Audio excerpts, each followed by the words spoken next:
Shalom saudaraku kasih dalam Tuhan. Kasih karunia dan damai sejahtera dari Allah Bapa dan Kristus Yesus menyertai kamu. Bacaan Alkitab kita diambil dari 2 Samuel 8 ayat 1 sampai 18. Kemenangan Daud.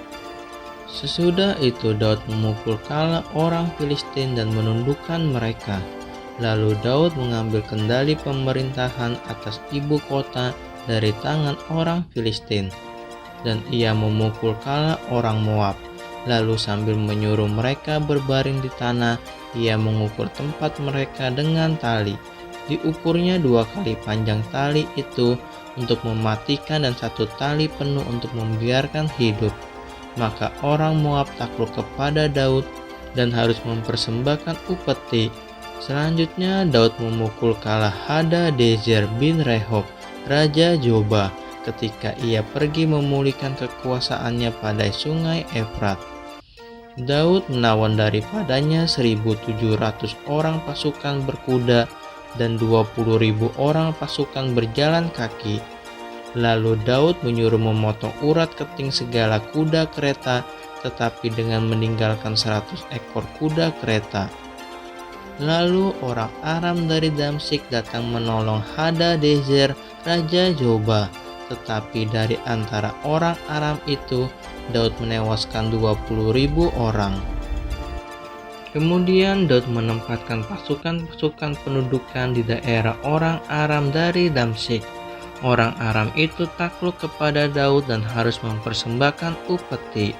Tuhan memberikan kemenangan kepada Daud kemanapun ia pergi berperang. Sesudah itu Daud mengangkut perisai-perisai emas yang dipakai oleh anak buah Hadadezer, lalu membawanya ke Yerusalem. Dan dari Beta dan dari Berota, yaitu kota-kotanya Hadadezer, Raja Daud mengangkut amat banyak tembaga.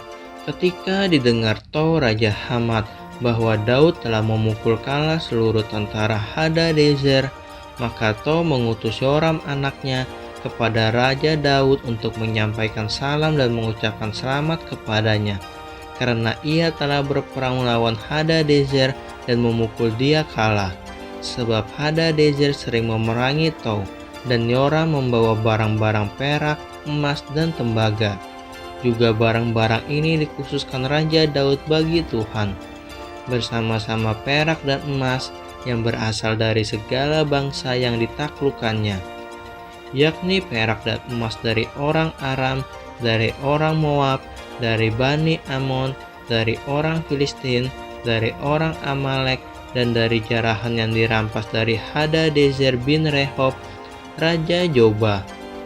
Demikianlah Daud mendapat nama, dan ketika ia pulang, ia menewaskan 18.000 orang Edom di lembah Asin.